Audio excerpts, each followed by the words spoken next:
ComC.com is your home for buying, selling, and flipping all the hottest trading cards. Their consignment marketplace is home to over 24 million cards across all sports, genres, and eras. With a ComC.com account, you can purchase cards from different sellers over time and ship them home together later, or immediately reprice them for sale on the ComC marketplace. To learn more about the exciting changes being made at ComC, please visit blog.comc.com.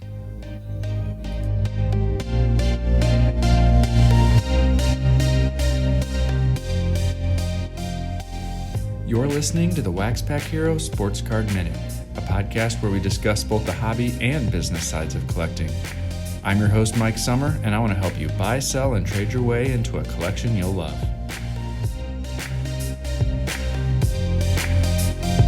Hello, and welcome to another episode of the WaxPackHero Sports Card Minute. Wow, what a week it has been. I spent Wednesday through Saturday up in Chicago at the National Sports Collectors Convention, and it was quite a week.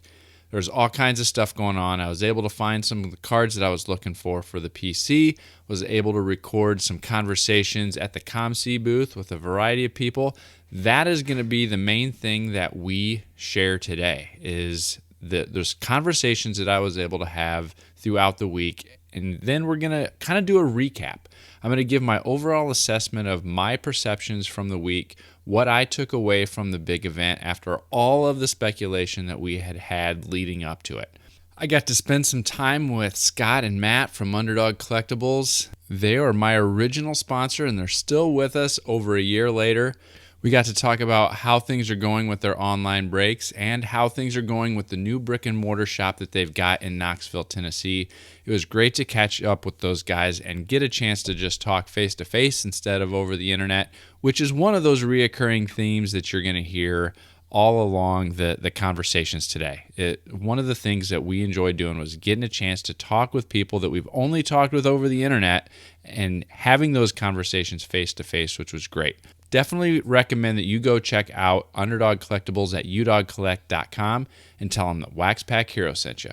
All right, now let's start to get into the conversations that I had. First up is Tim Virgilio from the lead charity partner of the National this year, Signatures for Soldiers. I am here today with Tim Virgilio, the head of our lead charity sponsor, our lead charity partner, Signatures for Soldiers. Welcome. Thanks, Mike. I don't know how to act. I'm like, holy cow, this is big time. Did you guys set this up through my agent or what? That's right. And it's me reaching out to you, I think. Is how that's right. Works. That's right. Both our agents were in touch with each other. My people talk to your people talk to mine. And that's how it all comes together. Exactly. I tell you what, it has been quite an event. I know this isn't your first national. It's not my first national either. But it has been crazy to see the number of people coming out so far. I was up in the VIP lounge yesterday, and they asked how many people are here for the first time, and I think about half the room raised their hand. I was at the main stage earlier, and they asked how many people were here for the first time, and it was similar. There's so many people here for the first time. It's been neat to see everybody excited to come out. Yeah, you can definitely feel the energy. For me, I'm just feeding off of the energy. I'm dog tired, but it's just the energy is just awesome. I mean, it's great to see so many people here. I mean, not having it last year, people are just eager to get back into it. It's great. And you said you're dog tired, and this is only day 2. Yes, there's that's 3 more days to go. That's the problem. I'm like, I just need to go and take a nap. Well, Signatures for Soldiers. Tell me about how did you get started, and what do you guys do, and how did you go about getting started? So, I'm trying to think. 2007, the fall of 2007. My wife meets a guy. Not in that fashion. She meets this guy, and guy starts talking to her about how he wants to start up this charity to help homeless and disabled veterans. And with my work, my full-time work, that's what I do. And I come home, and she says, hey, you need to talk to this guy. And he tells me about wanting to start up this charity. So my wife and I have been involved with charity called Military Missions in Action. That's what it became. And Mike Dorman is the founder and the executive director. So we've been involved with them in some capacity, literally from ground zero. So my work takes me out of the area where they're based, and I'm literally, it's a November evening. I think it was, it had to be a Thursday night because I'm sitting there watching a Thursday night NFL game. And I'm thinking about, okay, how can I continue to support them? So what I decided to do was take, my base cards, start reaching out to athletes, asking them to sign the cards, knowing that I'm going to turn around, I'm going to sell them, and 100% of the money is going to go directly to Military Missions in Action to help support their work with homeless and disabled veterans. That was the impetus. That was the beginning. And the initial goal was to raise $500. And I'm literally a couple weeks into it, hadn't named it or anything. It was just, I just want to raise $500. And all of a sudden, I'm literally like a month or so into it, and I'm like at $300 raised. In a month. Yeah. And I think that was the moment that I was like, okay, I need to give this a name. Because this is going to grow into it's going to easily surpass the $500. So I'm walking the dog and, just kind of clearing my mind, and I'm like, signatures for soldiers. Yeah, it's got a good ring. Let's go with it, and that's how it started. So, nearly 7 years later, the hobby community has just absolutely gotten behind this, and it's become so much bigger than I could have ever dreamt. This is our third national. And this year we've been named the charity partner for the national, like you talked about. So as part of that, we're having an online auction through the Handbid app platform. So Handbid is donating their services, waiving all the fees. 100% from the auction is going directly to Military Missions in Action. So we have that going on. That closes Saturday at 9 p.m. local time.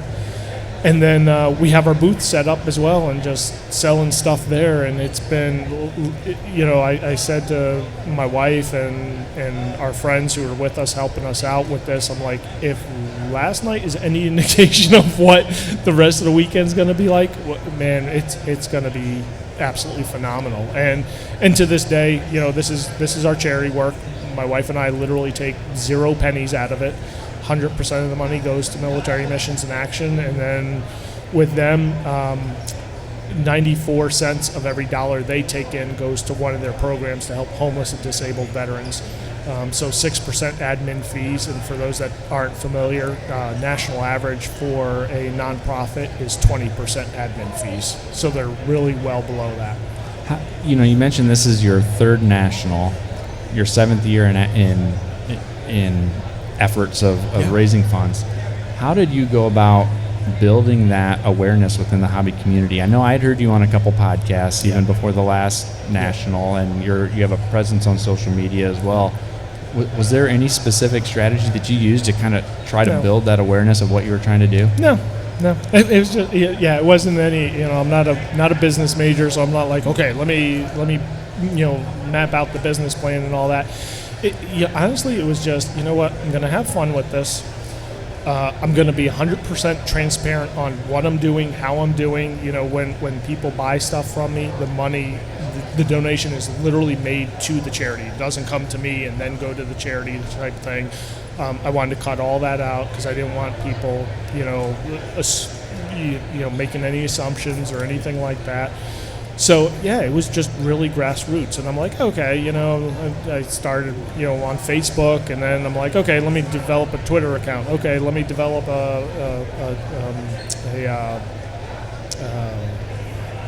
Instagram account. Sorry, I did so that's just kind of how it started. And then there was a gentleman who does a lot of blog posts, and he's like, hey, he reaches out to me on Twitter and says, hey, I'd like to write an article about you. Like, me? I'm like, okay. Yeah.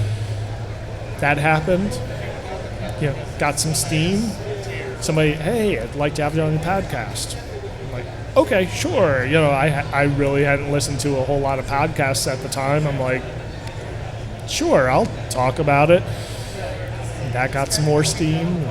I want to do an article, want to do a podcast, want to do a radio interview. It's like, holy cow, this is just blowing up. Yeah, it's very cool to see the success that you've been able to gain and the lives that have been able to be impacted by the work that you're doing. It's really cool to see that. You mentioned that you got started. I wanted to touch on this too. You mentioned you got started by sending off some of the base cards that you had from your own collection. What does your collection consist of? What do you focus on for your own collection? So for me, like everybody else, I'm growing up, I'm collecting. Baseball is my sport. That's my first love. So I collect baseball. With the boom in the 80s, did all the junk wax and everything like that. And then, I guess I was maybe, 13, 14 years old. And my dad and I are talking, he had a love for baseball, typical all-American thing. And he grew up in the Bronx. He grew up with the Yankee dynasties. And he starts telling me about, when I was a kid, I used to, clip photos out of magazines and I'd send them to the stadium and the players would sign them and all that. I'm like, really? That's interesting. So that's how I got into starting to collect autographs. And then from there, we would do local shows and things like that. And my parents were really great about just kind of supporting that and just having fun with it. So really for me, my collection is really just autographs. I don't get into all the high-end stuff. And of course it's like, I'll collect this, I'll collect that. And so I've kind of pared it down. I've always been a Mets fan, so I kind of, my goal is to kind of collect signatures from anybody that's ever put on a Mets uniform. Okay. So, so I'm kind of working on that. My father passed away about 4 years ago, so I started, the first set that he helped me put together was the 85 Topps. So I've gone ahead and I've started doing that to get, all the cards signed. So kind of as a memorial to my dad, if you will. And then I'm a big University of North Carolina fan. So again, I just, collect football, baseball, basketball, North Carolina players. Okay. So I've tried to kind of pare it down some. But just doing signatures for soldiers has kept me in the hobby. I have fun with that. It's really cool to get some stuff, and I'm like, oh, this is awesome, and and I'll kind of hold it for a day or two, and then I'm like, okay, let's sell it, and so it keeps me. That helps me keep it from my own collection getting so big that I'm like, okay, so we're going to now put on a 4,000 square foot addition on the house. Yeah. So that's kind of what I collect. And then I've started to do kind of some player collections for kind of guys that have really stepped up and really helped out my efforts. I grew up a Greg Jeffries fan and had the opportunity to meet him in Cleveland, and he had been supporting me for a couple of years, and he acted like we were long lost friends, and he gave me this big bro hug and all that. I'm like, all right, he's my player collection. And then Adam Jones, just out of the blue, reached out to me via Twitter, and he's like, hey, like what you do, want to support what you do. And he happened to be, the Orioles happened to be in town playing the Rays, because that's my local team. And I'm like, actually, I'll be at tomorrow night's game. And he's like, yeah, let's get together. So I do a player collection for him. And then Mitch Hanninger with the Seattle Mariners. He's been really great. He's donated so much stuff. He's donated, I think, 8-9 pairs of game-used cleats and bats and balls and things like that. So he's the other player collection I'm doing. So if somebody's at the show today or this week and they want to stop by and check out what you've got and pick up some autographs, buy some autographs, or donate something, where can they find you? How do they go about doing that? Yeah, so our booth number is 1236. Easiest way to find us is go to the TriStar autograph area, make a right, come up that ramp, we're right there. And then if somebody is not at the show, who's going to be listening to this later online, how can they find you, track down what you've got going on, and get in touch with you? Sure. So social media, Twitter, at SIGS, SIGS, the number 4, Soldiers. Facebook, just Signatures for Soldiers spelled out. We have a Facebook page there. Same thing, we're at Signatures for Soldiers on Instagram, spelled out. And then Signatures for Soldiers, all spelled out, at yahoo.com is the email address to get a hold of me. So, yeah, and pretty much, folks are like, how can I support? And, the big thing for me is I want to keep this very grassroots, and really I tell people the biggest thing you can do is just continue to help spread the word. That's the biggest thing, because in 7 years, that's how we've gotten to, counting what we did last night, we're up over $109,000, and it's literally been a couple dollars here, a couple dollars there. It hasn't been 109 $1,000 items. So that's very cool. $500 goals turned into over $100,000 of good that has been impacting people's lives. So that's awesome. A whole lot of great. Yeah, very cool. Yeah. Well, thanks so much for joining me today. I'm glad we got a chance to help people know about what it is that you're going to do, what it is that our lead charity partner is all about this year. And so I appreciate you spending some time with me today. And thank you, everybody, for listening. I encourage you to come on back tomorrow afternoon as well. We're going to have a conversation with Dr. Beckett about his observations on the show and the hobby and where we're headed. Thanks, Mike. Appreciate it. Thank you. Welcome to the WaxPackHero Sports Card Minute, presented by ComC, live at the National. We're here with Dr. Beckett today, and we're going to be talking a little bit about the 2021 National and our observations so far. This is my third National. All three of them have been here in Chicago. Dr. Beckett, how many have you been to now? This makes 41, I think. And I think that'd be all of them, right? Yeah, everyone. Yep. Dr. Beckett's been to every National so far. There was a lot of build-up going into this year's event. The hobby has been on fire for these last couple of years, and there was a lot of anticipation, especially with us missing the National last year, about what this year's event might look like, and a lot of speculation about what that might look like. From your perspective, we're here on the third day in now. What are your thoughts as far as attendance? What have you been seeing as you compare this year to some of those prior years? Well, this microphone setup makes it seem like we're the only two guys in here, but there's another 20,000 somewhere sprinkled in the far corners of this room. So I think this week has been spectacular. The Wednesday was the best Wednesday, I think, maybe in the history of the hobby.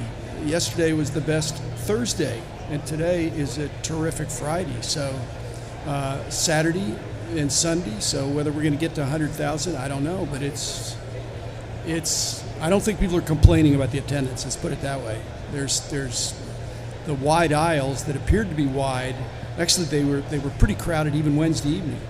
So hats off to John Brogy and Dan Burkus and the national team. Yeah, I was talking to Ray a week or two before and Ray too. Forgive me, Ray. I was talking to him a week or two before the event, and we were talking about the VIP tickets and how they had sold out, and then they'd even opened up the VIP tickets without the giveaways, and those sold out. And I had asked him, I said, when's the last time that's happened? And he said, I don't think it's ever happened that we sold out those VIP and full week passes. Well, it's such a refreshing thing. The big attendance driver in Anaheim 30 years ago exactly was the promos, which now have been kind of integrated into the VIP package. And to see that people will want the VIP without the promos, that's a healthier sign than what was going on 30 years ago, where people coming in, getting the promos, leaving, paying another admission, come in and get some more promos. So the VIPs, the real lure is you get to come in early. Yeah, that is a big deal, and not stand in a terrible line. Yeah, that makes a big difference. That, you know, and I think the number of first-time attendees has been really cool to see. I was up in the VIP lounge as the event kicked off, and they asked how many people are here for the first time, and it seemed about half the room raised their hand. And I was at the main stage watching a few of the presentations, and same thing. It was about half the crowd here for the first time, checking out the National. There seems to be a lot of buzz on the floor. You know, I know there's been, you know, I've heard mixed things. Some dealers saying this has been fantastic from both a buying and selling perspective. I've heard some others say it's not quite the same. I've heard people saying they're getting great deals, and I've heard people saying some dealers are sticking really close. And I'd heard a lot of speculation of one way or the other there was going to be extremes at this year's event. There are extremes, but as you said, there's extremes on either end, but then the general sentiment, I think, is very positive. And I think that's what one of my takeaways has been so far is the mood seems similar to other nationals. There's some people willing to negotiate, and some people are getting great deals. Some people aren't. Some people are priced very competitively. Some people are priced a little higher, and that seems like a normal show. Not everything's going crazy high. Not everything's coming crashing down. It seems like a pretty balanced event so far. I hope in the future it always is, Mike. I mean, that's a healthier, more sustainable hobby. So, you've got when people come to me and say, "Hey, I went to the show and dealers weren't buying." Well, they weren't buying what you were trying to sell at the prices you wanted, or they were too high. Well, when you see this big of a crowd, it's a lot of energy that says there's a lot of interest in this category, in this great hobby, and again, that bodes well for the future, which is why people are spending money. Yeah, and one of the things I love about the show is there's something for everyone. There's cases full of cards that are 5 figures or more, and there's also boxes and boxes full of cards that are $1 and under. You and I spent a little time at one of those dollar booths earlier today, and we're digging through and hunting and having some fun trying to find some hidden gems in there. A couple of my favorites, I found a Derek Jeter Heritage Action card, one of the action variations, a few other Larry Bird photo variations and some things like that were tucked away that were pretty fun. I was wondering if you were willing to share a couple of your favorite finds that you've seen so far today. Well, first of all, it seems to me those guys at the Singles Club where you're talking about, Chris, they're strategically, it's not like they made a mistake in putting those cards in there. They put some really good cards in there. They bring some more cards out each morning. And, I hit them a little bit hard last year. But this year, I'm just thinking, wow, this is a lot of fun because I can't just name one. Yep. There were every box. In fact, I completely shot my budget. And I never even got, everybody else was going to basketball or baseball. And I thought, well, I'll just go over here with football. And so I had less competition and was going through these boxes and pulling out cards frequently, let's say. To where at $1, you're, what's a mistake? If I'm buying an interesting card, yep. If I later find out that I can't resell it easily or even have to take a loss, I had some winners, as Yep. you would say. I had some $5 cards in there for sure. Yeah, that's one of the things that I enjoyed the most about it is I was able to find some for some folks back home that I knew would really appreciate those cards. I found a few that I'd be able to use in the shop and be able to resell, and then I definitely found a few that I'll be able to submit to ComC. Well, this is not a paid commercial for ComC, but ComC allowed me to be a little more aggressive on picking up things because that is a platform that I do use. And so, once you get familiar with that platform, you can see that there's some dollar cards that you can sell for $2 or $3 or $4 or $5. Maybe not instantly, not a quick flip, but so that's kind of that's made it a lot more fun for me to more aggressively pick up things that I think, hey, this will eventually sell on ComC. Yeah, it's a lot of fun, and a little sneak peek to those that are out there. You and I recorded a podcast episode for each of our podcasts a couple weeks ago that'll be coming out soon, where we give some hints and tips and tricks and strategies about how to best utilize ComC for buying and selling. And so I think folks might enjoy hearing that when it comes out here in a couple weeks. I enjoyed doing that with you, Mike. I mean, it's again, people can talk hypothetically about ComC, but until you get into it and immerse yourself somewhat in that system, you can see how it can be fun buying and selling. Yeah, it'll be great. Well, before I let you go, one more question about you're here for a few more days. The event's still going on for a couple more days. What else are you going to be trying to keep an eye out for when it comes to the National? Is there anything you're going to be trying to observe as you kind of navigate these next few days, or are you going to just be continuing to look for cards and catching up with old friends? I'm going to be continuing to look for people that are tapping me on the shoulder. I'll wander around a little bit, and when you wander around, you don't see people. But then when you sit down, then people see you. And so I'm trying to find the right blend there. But occasionally I get tapped on the shoulder by someone nice, and I've got to recalibrate and think, okay, and have a nice conversation. So I'm looking forward to doing that. But I realized that some of these, I do want to buy some cards, and I don't think I can wait till Sunday afternoon to do that. So I think I'm going to hit that first, and then kind of like in the afternoons, kind of wander around a little bit. Very cool. Well, thanks so much for joining me. Thank you, Mike. I had a good time. It's always good to catch up and chat with you, and I appreciate you stopping by. Always a pleasure, and again, keep up the good work, CompC and Mike Summer.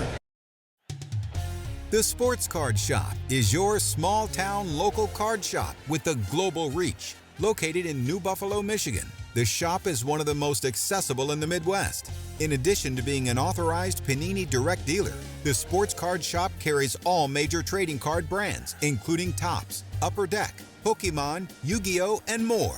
With all that new wax, 500,000 singles, and showcases full of graded cards, you're sure to find something great for your collection, whether you're just starting out or a seasoned collector. The Sports Card Shop is your one-stop shop. So call us, come see us, or visit us on the web and social media.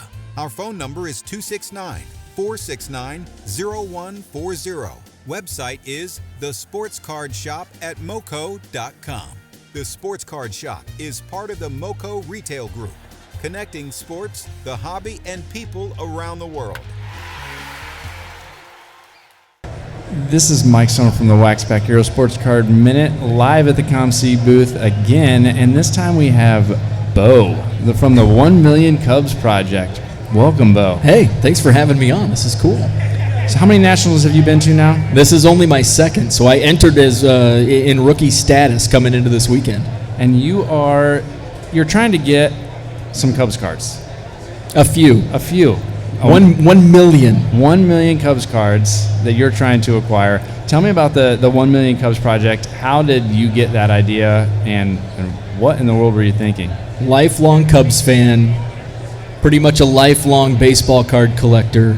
Started, 6-7 years old. I was collecting Cubs cards. 89 Topps was my entry into the hobby, and over the years I've gathered so many cards, and buying collections, I acquired 1 million cards total. A lot of those 80s and 90s that nobody wanted, and I figured I can't sell these. I don't want to throw them away, but if I can trade some unwanted Yankees, White Sox, the dreaded Cardinals, if I can get rid of those cards and then get, even if it's junk Cubs, I'll take it. And since I had 1 million, I figured, hey, that's a good number. Trade off 1 million cards, get 1 million Cubs. Even if they're, basically worthless, they're worth something to me as a Cubs collector, Cubs fan. So that's kind of the genesis of the project. And how long have you been tracking them down now?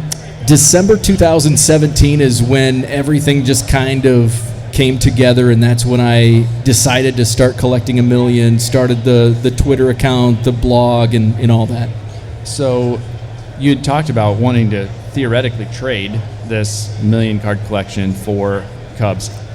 At this point, what's that breakdown like? Are most of these coming via trade, or are you going out and actually purchasing large lots and things like that? A little bit of both. Early on in the project, when I started 2017, 2018, there was a lot of, I really had to get out there and really ask for trades. And it's come to the point where it's gained so much momentum that now I have to turn down trades. And a lot of the trades I have to turn down are because it's a set builder looking for particular cards that I just don't, it's pretty disorganized. So I just don't have the time to pull those cards. So it's come to a point where a lot of them are cash deals. In fact, just a few minutes ago was talking to a fellow collector, and we're going to do a deal tomorrow for about 3,000, 3,200 cards. So some of the deals are cash deals in bulk, where it's, pennies a card. And then this week here at the National, there's some cards on my want list. A higher end, not the 89 tops, but going back 100 years. So it's a little bit of everything, where I'm looking for bulk junk, I'm looking for vintage, pre-war, and all that. So where are you at now? I know you carry around a sign giving people kind of a running total, at least somewhat of a running total on where you're at. Where are you at now on your journey to $1 million? I entered the day 654,600, and I've added to it close to 1,000 more today. So as we speak, about 655,000. And what do you have based on that pace that you've been going, do you have a thought on when you might be able to get to that $1 million if things continue the way that they've been going? Based on kind of the projections, I think at some point in 2023, my goal for the end of 2021 is 700,000, which I think I'll reach probably going into the fourth quarter. And then, kind of set the goal maybe 900,000 for the end of 2022. And then that way at some point halfway through 2023. So I think it'll be probably the second half of 2023. I've got about 35,000 sitting in my basement for you, and so at some point we're going to need to get those to you. So I'm going to drive down. I'm going to drive down to Central Illinois and check out your shop and pick those up. I can't wait. That'll be fantastic. One of the things I think we talked a little bit about when we have talked in the past is you talked about starting social media accounts, starting a blog, and those types of things to aid in this effort. But that's how we also met, is through that social media account and through those activities and tweets and posts. What are some of the other ancillary benefits that you've gained or that have come up as you've gone through this journey? That's probably, you hit the nail on the head with that, because that's the relationships and the friendships that I've made through social media, through this project, through trades. That's been the most fun part. And people always say, what happens when you get to $1 million? And I kind of don't want this, this whole project to end at the 1 million mark. It will, for as far as bulk quantities go. But this, just the journey, and people are always asking what the latest number is. People are following the numbers, and just the relationships, the people I've met along the way. That's been better than the Cubs cards. That's been better than the cards themselves, is just the relationships that have developed from this project. Yeah, I think that's one of the coolest things about doing this kind of stuff and getting out there and being a part of this hobby community is the relationships that come from it. When people stop you and say, hey, I've been following your YouTube channel and following along on your journey, and stop me and say, hey, I really like the podcast where you were talking with whoever, that it's so rewarding to see those relationships, see the impact that you get to have when you get to have those conversations and brighten somebody's day or whatever it might be. It's a lot of fun to do that. So if somebody's out there and they want to help you reach that goal, how can they follow you, find you, get in touch with you to see if there's a trade that you might be able to work out? My main contact would be on social media. Twitter is where I live throughout the day. At 1 Million Cubs is the Twitter account. 1millioncubs.com is the website, tracking various mail days and just hobby stuff. Email is on that page as well, 1millioncubs.com. All right. Well, thanks for stopping by. Thanks for having me. Welcome back to the WaxPackHero Sports Card Minute, presented by ComC, live at the 2021 National. I am here today with NASCAR driver Ty Dillon. Ty, welcome. Hey, thanks for having me. Yeah, I appreciate you stopping by and chatting for a few minutes. Now, is this your first National? Yeah, absolutely. This has been quite the experience. It's I just got into sports cards probably 7 or 8 months ago, and I have quite the obsession going. But this is my first show ever, so I just went for the biggest one out of the gate, and so it's been pretty overwhelming, but I'm enjoying it. Yeah, for your first show, you picked a monster to come to for your first one. Initial impressions. Yeah. Anything how's it compared to what you thought it might be when you walked in? Yeah, I kind of read the warning signs. It's going to be it's going to be a lot to kind of take in and take everything in, and it really just is. When you get out there and you're kind of seeing everybody's collections and everybody that's selling, and then also some of the memorabilia, which I don't really collect, but to see some of this stuff that is here that has been used or worn or played with is really cool. And it's just a great vibe. There's so much energy and so many people here, and it's a cool thing to be a part of. That's really cool. Now, I know you were out walking the floor. Did you find anything? Did you pick up anything today? I picked up a couple LaMelo cards for Charlotte native, so that's kind of my PC. Anything Charlotte, and then my wife's from Seattle, so I'm a fan of Seattle teams too. So those are kind of the two teams that I'm collecting, and it's been hard to find LaMelo cards. I don't know if they sold out earlier this week, but those were the only two that I really found that kind of caught my eye in price range. Now, you said you've been collecting for within the last year, I guess, is when you started. What exactly do you collect? What's your area of focus? Started with everything, any sport, just trying to catch whatever I could, but it's kind of slowly moved into soccer. I'm pretty passionate about the soccer side of sports, and it all came from, sports cards, but it all came from collecting sports cards, and I never followed soccer, and opened up a box and started looking through the names, and as I looked through the names, I was looking at the teams, and I started watching and learning and watched some documentaries on soccer, and then here I am, like full-blown soccer fan, and I understand so much more than I did about 4 months ago, and so sports cards have kind of fueled that passion. So now I'm mainly soccer is kind of the way, soccer and American football. Now, did you collect it as a kid at all, or not? Yeah, I did as a kid, but not seriously. Just actually a lot more Pokemon than anything. Collected that mostly, but had a lot of baseball cards. Played a lot of different sports. So mainly baseball cards and mostly Pokemon. Okay. Yeah. Now, as a driver, I believe your first card that you were on was back in 2012, a press pass card. What was it like seeing yourself on a card for the first time? Yeah, so, I collected when I was younger, and then I wasn't really into it for a while, and then I just kind of fired it up again. And when I first saw myself on a card, I thought that was cool, right, to be on a card, but I didn't really appreciate it like I do today, and I actually appreciate it more now, and I think it's even cooler now than I did when I first started signing cards. And then to have 9 years worth of cards out there for me is really cool. So it's something that I enjoy now, and anytime somebody brings me one of my cards, I really take the time and talk to them about it because I know what it means. I'm on the collector side and the athlete side, so it's a fun thing for me. Have you acquired any at this point that you're keeping for yourself, that are meaningful to you or to stand out to you? I have a few, nothing really special. I'm kind of keeping my eye open for people who might have them. Believe it or not, Ty Dillon, low numbered cards are somewhat obscure to find. So, I'm looking out for them. I do want to add as many as possible because I still plan on making them even more valuable over the next few years. So. Awesome. Yeah, that's awesome.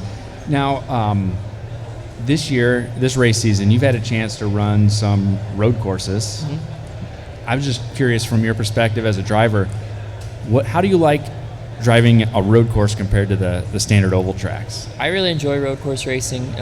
Some of the standard tracks, it comes down to a little bit more of the car and how it's built by the team and the speed that they build into it. When you get to a road course, it pulls it a lot back into the driver's hands, so it's a little bit of an equalizer. The cars still matter quite a bit, but the drivers can do a lot of things to help their weekend there. So I enjoy doing that. I love the challenge of it. It's something that not most of us are used to.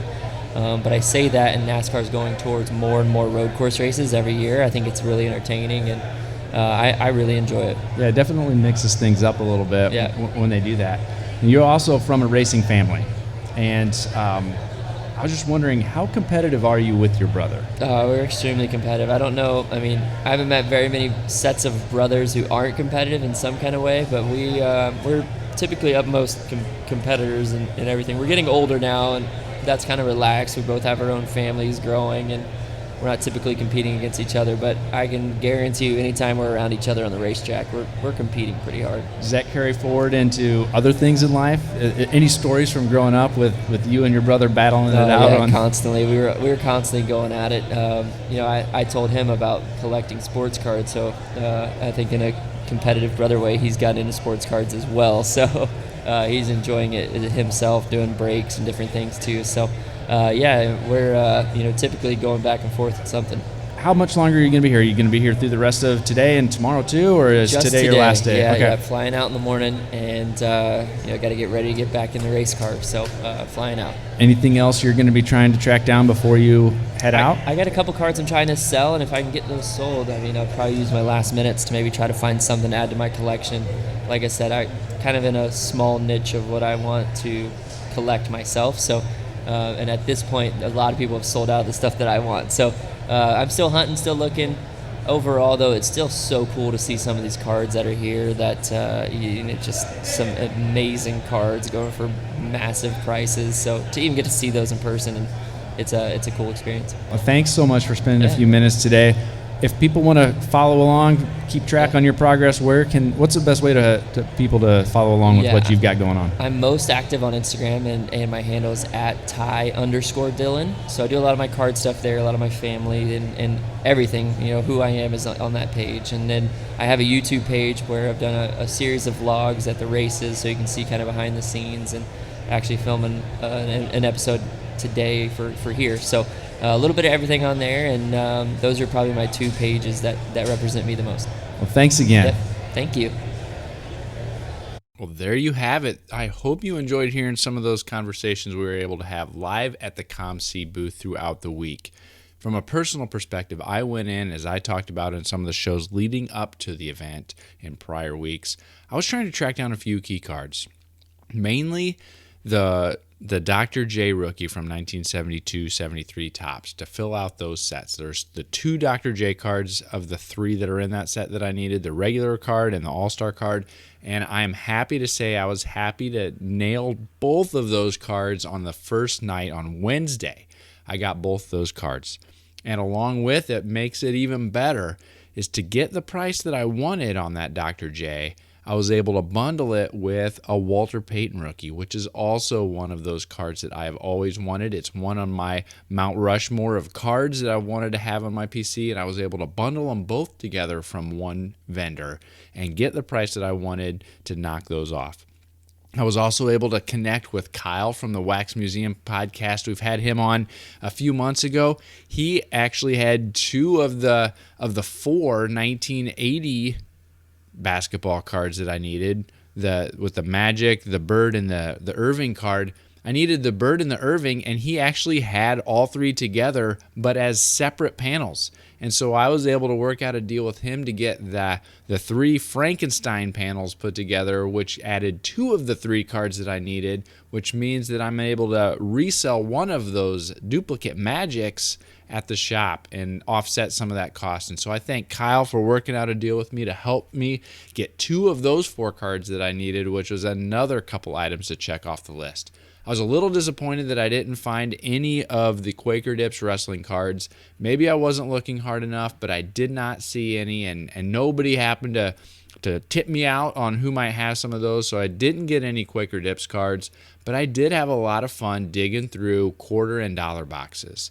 As you heard in the interview with Dr. Beckett, we were both sitting there at the same time in the same booth digging through dollar boxes, along with Rich Klein and along with Beau from 1 Million Cubs. The 4 of us were all in that booth at the same time, sitting there in chairs digging through dollar boxes, trying to find some of those hidden treasures. And so a shout out to the Singles Club, because there was a whole lot of fun going on there throughout the week.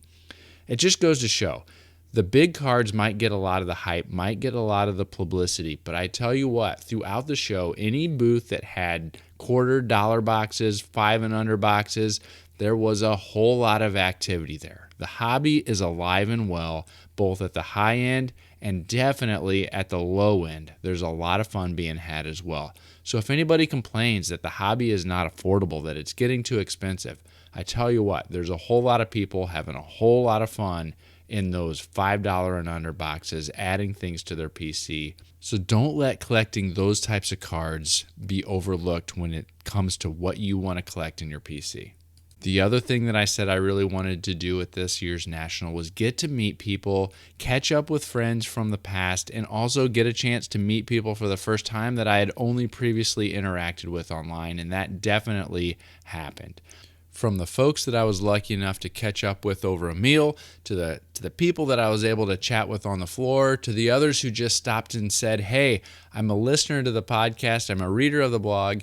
I love what you're doing. Can we just spend some time talking?" I loved those opportunities. It means so much to me to know that there's some folks out there who are listening to the show and are reading the website and are finding value in the information that I'm trying to share. I am so grateful and thankful for everyone who stopped me and said hi.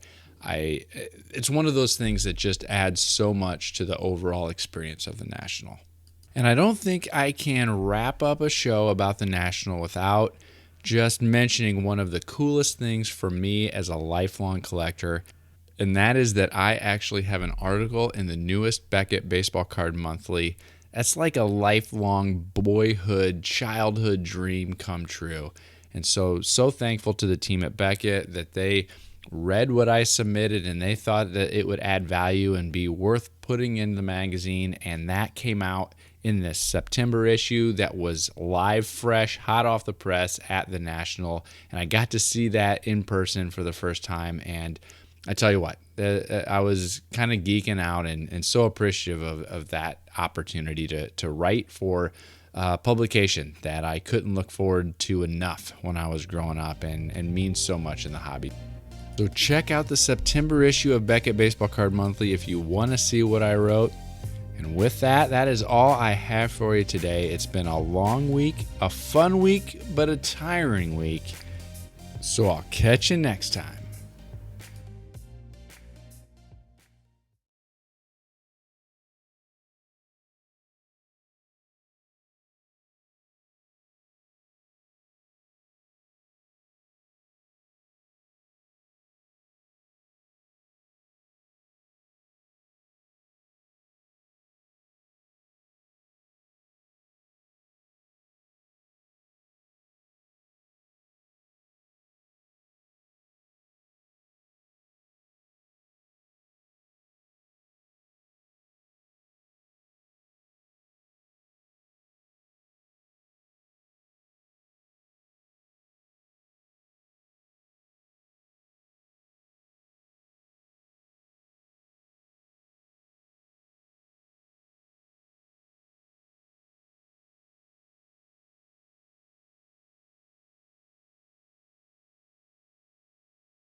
That's all I've got for you today, so I'll catch you later.